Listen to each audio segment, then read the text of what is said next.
Good morning. पुन्हा एक नवीन दिवस, एक नवीन प्रवास, सोबत पुण्याचा सुवास. मित्रांनो, आपण आज निघालो आहोत आरोह सृष्टीला. तिथे आपला सॅटर्डे क्लबचा कार्यक्रम आहे. सो आता निघूया. गाडी येऊन थांबलेली आहे.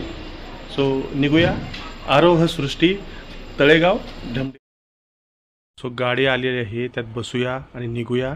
आरोह सृष्टी नगर रोडला कुठे आहे मला माहीत नाही, पण नगर रोडला जायचं सिंहगड रोडवरून म्हणजे दुसऱ्या गावाला जाण्यासारखंच आहे.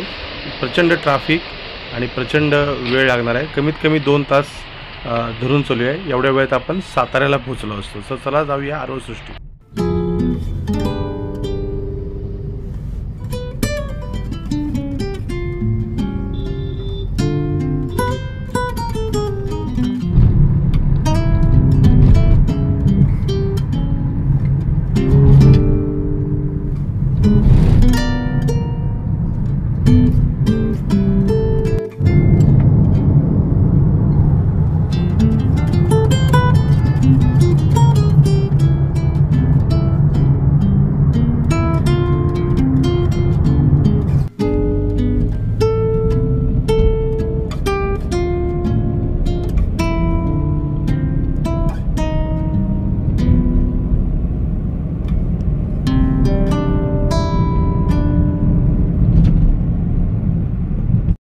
तो आल्या आल्या जेवायची वेळ संपत आली होती, म्हणून पहिला जेवणावर ताव मारायचा विचार केला.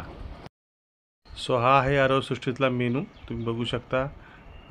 भाज्या, त्यानंतर हे पिठलं आहे, भाकरी आहे, वेगवेगळ्या प्रकारच्या भाज्या आहेत, पुरणपोळीसुद्धा आहे, गुलाबजाम आहेत, त्याच्यानंतर भात आहे, हे आहे डाळ आहे, त्यानंतर पुरणपोळीवर घालण्यासाठी तूप आहे, वेगवेगळ्या प्रकारच्या मिरच्या, लोणची, सॅलड्स, ह्याचं जेवण. आरोह सृष्टीमध्ये पोचलो आहे.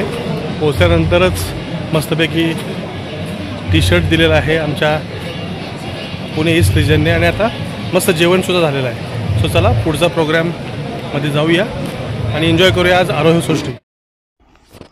सॅटर्डे क्लब ग्लोबल ट्रस्टचे जे मेंबर आहेत ते लुंगी डान्स किंवा वैयक्तिक काही शेरो शायरी किंवा काही डान्स परफॉर्मन्स अशा गोष्टी सुरू आहेत. काही लोक शेरो शायरी म्हणत आहेत, काही म्हणजे त्यांचे गाणं गात आहेत. सो अशा प्रकारचे परफॉर्मन्स आरोह सृष्टीमध्ये दिवाळी आउटबाउंड मीटिंगसाठी सुरू आहेत. काही लोकांनी सॅटर्डे क्लबवरच कविता केल्या आहेत, त्यासुद्धा म्हणून दाखवत आहेत. सो असा कार्यक्रम इकडे सुरू आहे. आता हा इथला रेन डान्सचा एरिया आहे. आता बंद आहे, सकाळी चालू होता मी आलो त्यावेळेस, पण सगळे आंघोळ करत होते. हा स्विमिंग टँक आहे. इथे सुद्धा सकाळी बरेच लोक स्विम करत होते, त्यामुळं व्हिडिओ नाही केला त्यावेळेस. सो माझा इंटरव्ह्यू झाला, बिझनेस प्रेझेंटेशन झालं. आता आपण थोडे आरोह सृष्टी एक्सप्लोअर करतो आहे. स्विमिंग टँक आहे, इकडे रेन डान्स आहे, बऱ्याच गोष्टी आहेत. 5 एकरचा हा एरिया आहे. सो मला स्विमिंग टँक दाखवला आहे, तरी पण अजून एका ठिकाणी दाखवतो. सो सुंदर स्विमिंग टँक आहे, मोठाच्या मोठा स्विमिंग टँक आहे. 5 एकरचा एरिया असं म्हणतात सगळा. त्यानंतर इकडे बसायला बाकडी आहेत आणि समोर मोठंच्या मोठं ग्राउंड आहे. इथे डेस्टिनेशन वेडिंगसुद्धा होतं किंवा होऊ शकतं. इकडे ट्रॅक्टर राईड आहे. ट्रॅक्टरच्या मागे बसून तुम्ही राईड घेऊ शकता. अर्थात जे शहरी लोक आहेत ज्यांनी कधी ट्रॅक्टर राईड केली नाही त्यांना ही बुलक कार्ट म्हणजेच बैलगाडीमधून फिरणं, ट्रॅक्टरमधून फिरणं ही एक वेगळी पर्वणी असते किंवा वेगळी गोष्ट असते. ऑफबीट म्हणू आपण त्याला. इथं ट्रॅक्टर राईड आहे, बैलगाडीची राईड आहे. बऱ्याचदा सगळ्या ठिकाणी हे असतेच. सो तुम्ही ती पण एन्जॉय करू शकता. चांगलं फूड आहे, बैलगाडी राईड आणि ट्रॅक्टर राईड.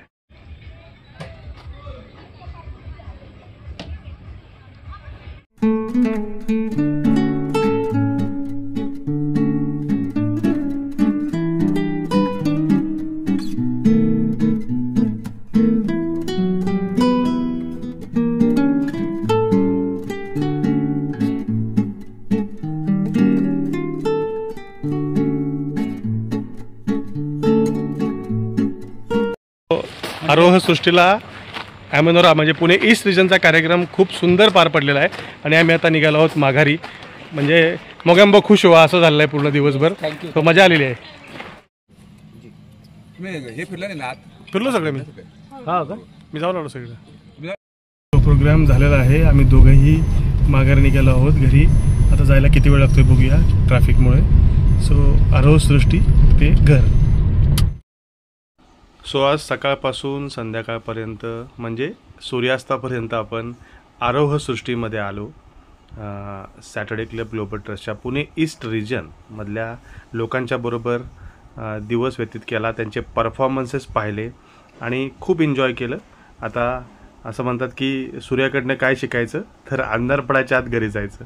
सो चला, अंधार पडायच्या आत सूर्य पण घरी निघाला आहे. आपण पण जाऊया आपल्या घरी आणि आजचा दिवस आणि आजचा व्लॉग येथेच संपूया.